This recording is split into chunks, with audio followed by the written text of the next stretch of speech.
Hello everyone, my name is Celia. Today I'm going to be sharing with you my research from this semester, and it's called Education Applications Review. So to start, I want to give you a few reasons of why I was motivated to do this research project and to look into these educational applications.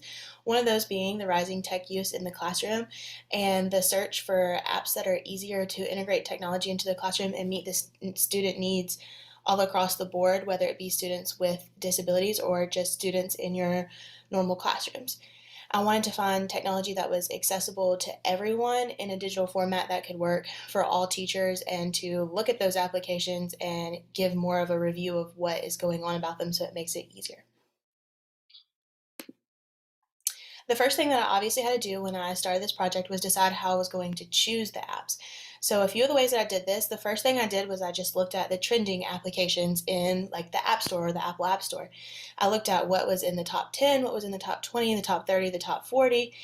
And then to narrow the search a little bit, I did a search in the basic search bar, like searching for education apps to see what comes up, or specific apps like math applications or English applications for students, just to see what would kind of come up. So I added those to my running list. And then I also did like a Google search and looked at some teaching blogs to see what teachers were talking about or what they weren't talking about, so I would know kind of what a good app to review would be. So then I made a running list of those, and then later I had to narrow that down based on whether the apps were free or what platforms they were available or if they met the criteria for this project. So after that, I then moved into creating a rubric. So from the start of the project, I knew that I wanted to create a holistic rubric and evaluate the applications based on things that I personally found and things that I thought would be good in the classroom. With my background in the education program, I was able to be qualified to do this, so I knew that I wanted to do it from a holistic approach. So that's one of the things that I wanted to consider when I started making that rubric. And then I also wanted to account for the digital attributes, and that comes from my background in digital studies. I wanted to make sure that the apps could be functional in a classroom, there wasn't a lot of troubleshooting issues, and that there wasn't any like technical difficulties.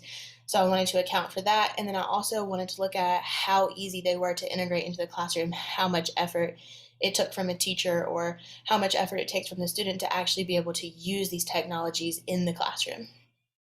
So then this is the rubric that I came up with, and I have it as proficient earning 3 points, emerging earning 2 points, and basic being 1 point. And then just a few notes for myself on the side. I would generated some questions that I would look at things. So obviously, if the app had everything that worked well in that specific category, like support and tutorial, it had instructions, it had troubleshooting, directions, or it had a tutorial that the students or the teacher could follow, it obviously earned proficient marks. And then most of the applications had some form of instruction, so I would look into that and then give that a basic score if it was lacking some things. And then as far as troubleshooting, I would kind of take note of how many times I saw issues or how long it took me to get through each one. So, and then I totaled all the points. If every category was to get a proficient score, you would get a perfect score of 15, which is how I rated my app. So you'll see apps that range from anywhere from like a 5 being the lowest or a 15 being the highest. And then just for notes for my research at the top, I included the name of the app, the platforms that were available, because obviously that's pretty important when considering which applications teachers would be able to use. So that's the rubric that I use to evaluate each of these apps on. And now I want to take you on a little tour of my website. So if we get out of here and navigate to my website, you can easily find it at edappsreview.celiashively.com, and I used my original domain that the school provided for me and just made a subdomain for that. So the homepage that you'll see first is going to be applications. So you'll be able to see the different categories. So I sorted them into history, language arts, mathematics, science, classroom and instruction management. So that would be not necessarily targeted subject apps, but just something that anybody could use if they were looking for something to manage their classroom better. And over here on the side, you'll see I also added these buttons over here for a little bit easier navigation for people who might be on a page and want to navigate back here and couldn't figure it out.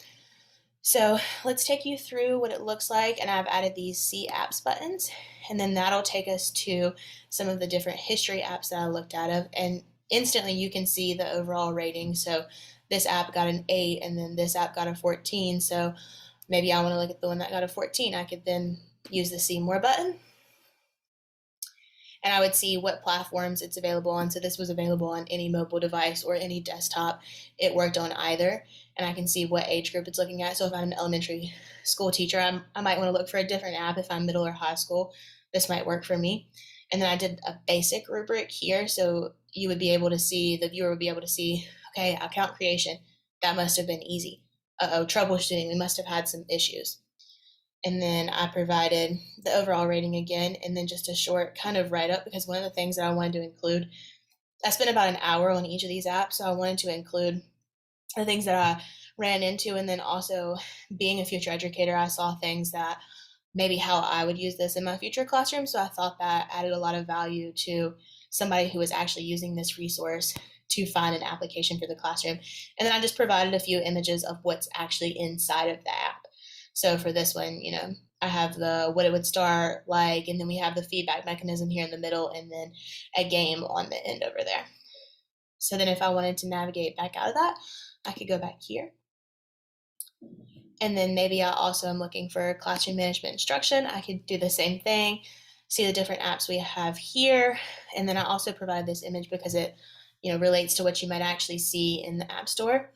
And then over here we have just a brief about the project, and then you have where some more information about myself. And then I also saw it important to include a discussion forum, so that if someone had a differing opinion than me, they were able to leave a reply and say, hey, I use this app, but I didn't have any issues with account creation, or I didn't have any issues with finding material that's appropriate for the students, or they agree with my application, or they had a question about how I did my review process. They could easily leave a reply that everyone could see. And then if someone was uncomfortable with that, I also just provided my contact information over here. So if you'd like to take a look, feel free anytime. It's edappsreview.celiashively.com.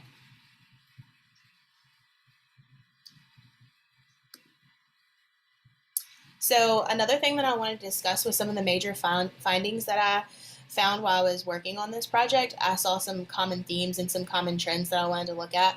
And one of the most common things, which I was pretty surprised about, is I saw a lack of tutorials. There was not a lot of instructions provided on a lot of the apps, or if there were, they weren't super great quality where a child or a student could use them, or even me as a teacher, I would struggle to follow some of those directions. And then another main thing that I found is that a lot of these apps can be extended beyond the classroom. So if you're a parent looking for apps, this would also be a beneficial resource for you, because the same apps that function in the classroom can often function at home for that extension of learning. And then another thing that I found is a lot of the apps lacked a quality feedback mechanism. So you would have to provide a supplemental way to figure out how your students were doing. Like they'd have to submit screenshots or submit something to you outside of that, which is pretty common, but it would be nice to have an app that can just directly record things to where you can see them as the teacher. And then I also ran into the issue knowing that certain school districts use Chromebooks and teachers really have not much control over that, and some use Apple. There was a lot of lack of technology that could be implemented in a Chromebook school or a Dell laptop school, because you're using a computer, not a mobile device. So that's definitely something to think about, and that I would be interested in looking for in future research. And then also, I found that apps were more geared towards the elementary age, and in this study I was focusing more on secondary education and what I could see for older students. And I found a lot of a lot of the apps were geared towards more elementary age. Thank you for listening, and if you'd like to take a look at my website, again, it's edappsreview.celiashively.com. And if you have any questions, please feel free to email me. I'm at Mary Washington email, and I'll try to get back to you as soon as I possibly can. Thank you.